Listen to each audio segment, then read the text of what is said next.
Hey guys, so we're at it again with a couple more Pavers. It was last minute, jumped on the board as they were offering me a $700 load going a few hundred miles for the weekend, which I did not want. Yeah, so she offered me it might have been $800, $780, something like that. It was a short run going up to Ohio, and as soon as she said that, I was like, come on. I said, I really just want to make some money this weekend. And within 2 seconds of saying that, she was like, oh, another one just popped up on the board. And it was this load, which pays $23.88. Yeah, $23.88. Some change there, but going up to New Hampshire, it gives me a good day, a little over a day's run. I think it's 700 miles. I don't entirely remember. Oh, let's see.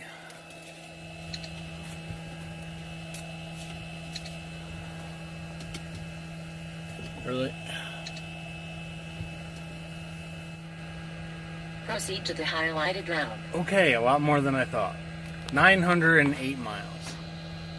Which still, $2 a mile would be $1,816. So, yeah, you could do the math. 2388 by 908.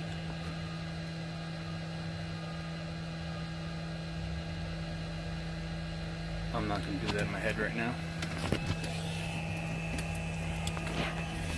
So anyway, we got that load off this morning.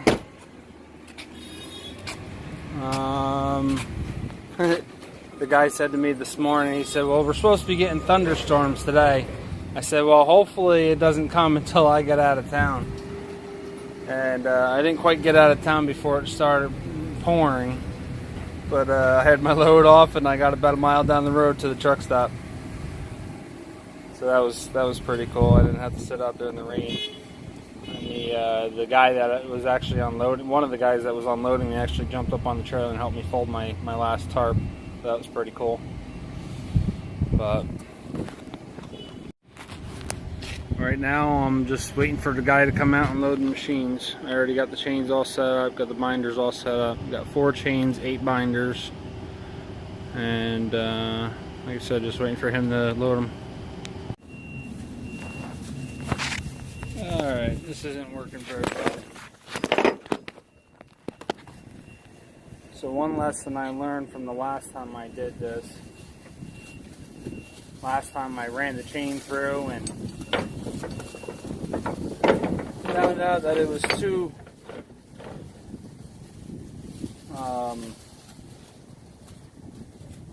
short, I guess is the best way to put it.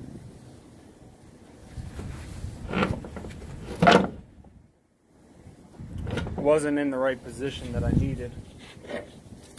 So this time I'm laying out the binder to figure out where I need to put the chain down through.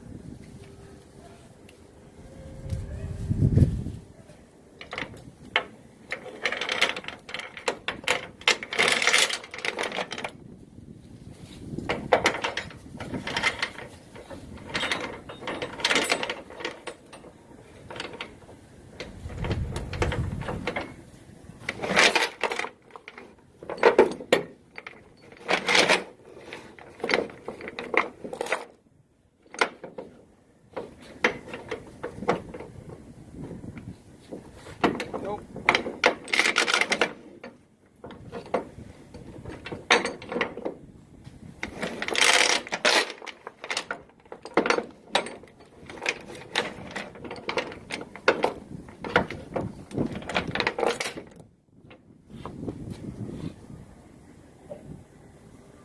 See, and I don't like that.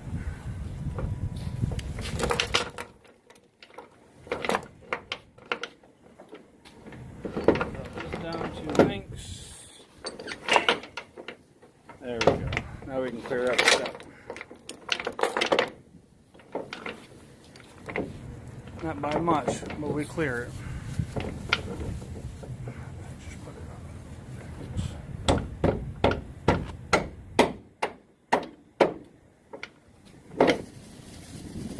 Boy, this one's a little frozen.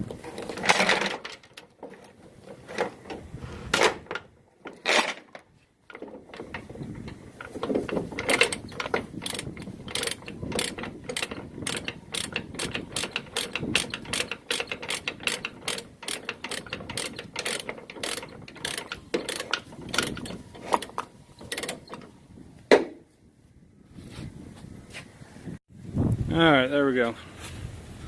Laid the binder down, figure out where the chain needed to go, and then adjusted to what I needed. So doing stuff like this, I don't typically like using these lever binders. Lever binders. But I only have 7 ratchets. So, snap binders, that's what I want to call it. A lot of people don't like the snap binders because, you know, taking out their legs, but these newer ones are very nice because this here is all free play. So you get it into position to unlock it, and then you give it one hard beat, and it pops open, snaps open.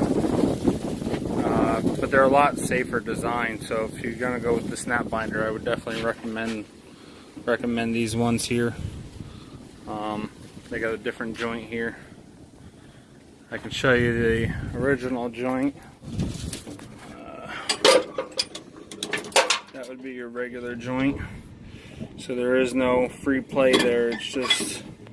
It just is. And then there's the joint one. So the arm can move until it hits that little knuckle there. Once it hits that little knuckle there, then you're putting the pressure on. Alright, we're all done. And we're all tied down. Got 2 bungees back here to tie up the excess chain. Got one right here, one right here.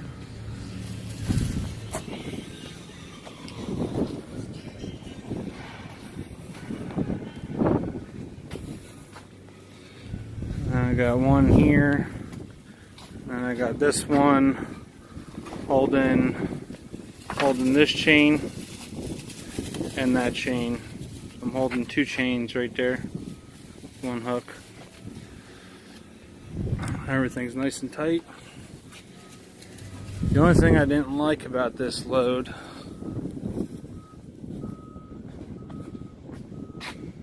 was the one in the back weighs 15,000 pounds and the one in the front weighs 20,000 pounds. I like to do it the opposite way because we can carry more weight on the back tandems, spread axle. The guy told me they do it like this all the time because this is the way the guys always want it. He said that they usually tell him to put this heavy one all the way up front.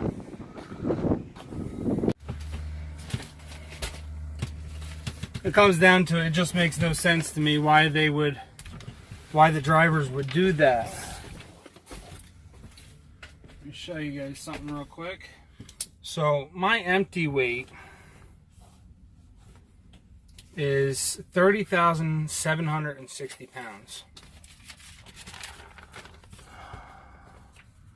I don't know. Let's see how good you can read that. The top one is 11,460.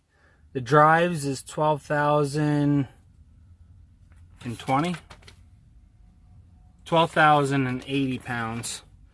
And the trailer is 7,220 pounds. Which gave me the total of 30,760. So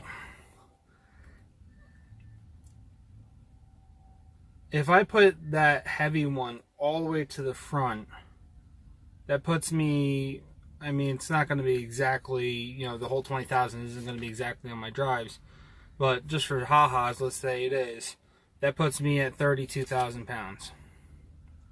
So, I mean, yeah, technically I'm legal, and putting the 15,000 pounds all the way on the back, that would put me at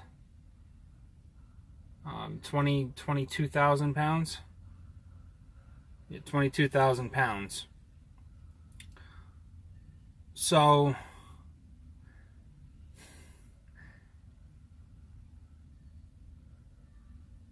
even though I would technically be legal,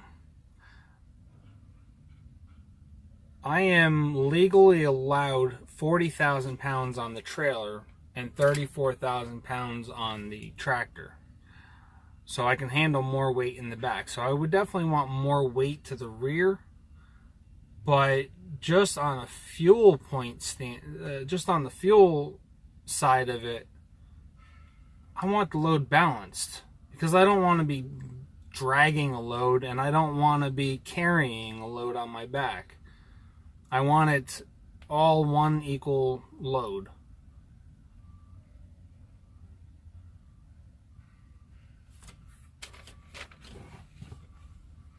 To preserve as much fuel as I can. Not to mention the ride's going to be a hell of a lot better. So I had him put the 20,000 pounds just in front of center, and then I had him put the 15,000 pound just behind that.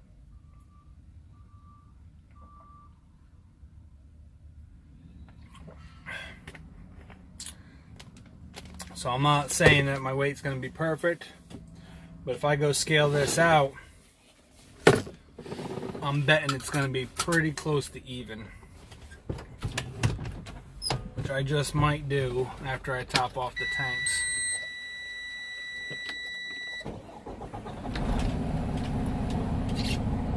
God damn it.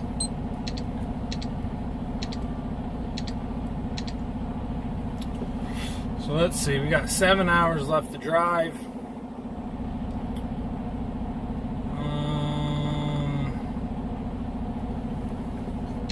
We are most likely going to be stopping at the Loves in the bottom of Virginia. Alright, so I don't know. I'm gonna go up to Wytheville, Virginia. I'm gonna top off the tanks up there. I'm gonna throw it on the scale, just for ha-has. I know I'm good on weight, but I just want to see how accurate I was on the balance. I know it rides better, and I conserve more fuel by having the load balanced out. That I know for sure. But I want to see how good I did on actually balancing it out. So we're heading up to Whiteville now. We're going to stop there and get fuel and scale out, and then I'm going to try to get to Carlisle for tonight.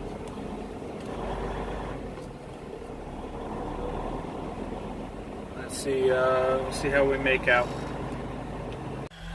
Alright, so we topped off the fuel.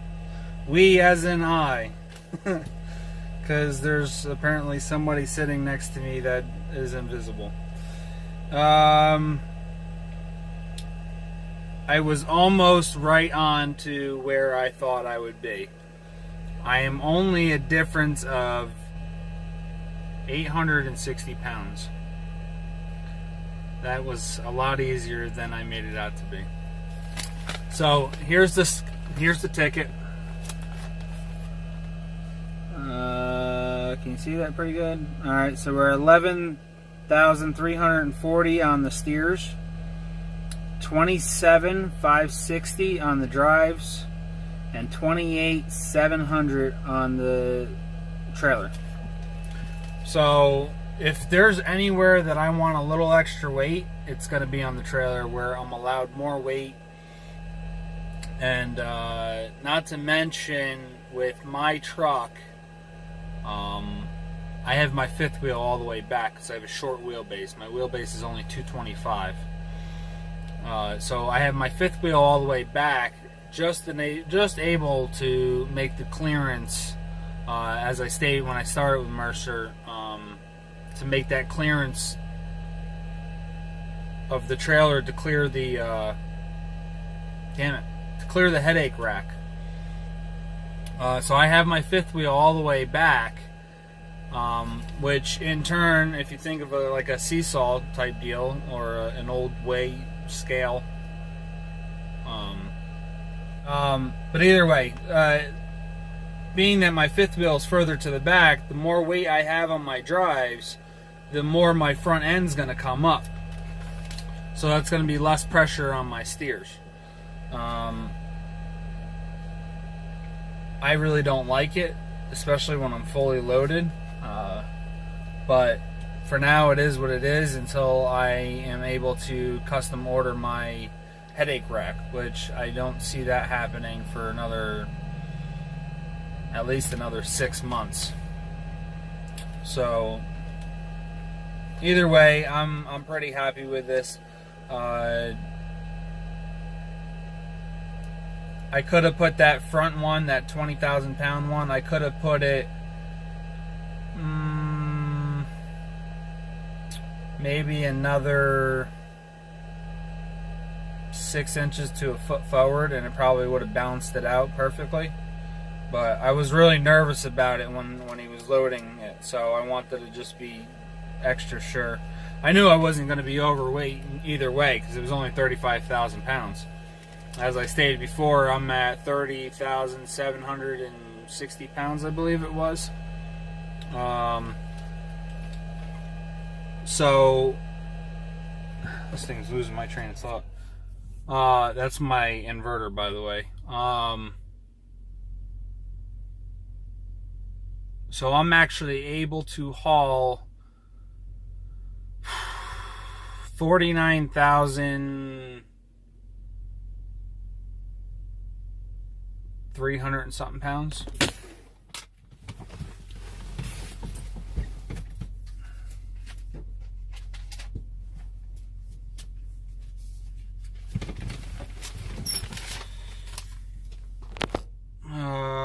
Let's see, 3760, so that would be 240.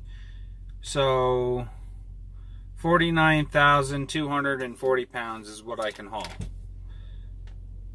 And I'm only hauling just under 36,000 pounds. So I knew I was going to be way underweight. So anyway, that's it for now. I hope you guys enjoyed. I'm going to make it another 3 hours up the road. Roughly 3 hours. I don't know exactly where I'm going to stop, but I'm going to end the video here. I hope you guys enjoyed the video. Thanks for watching. Stay safe.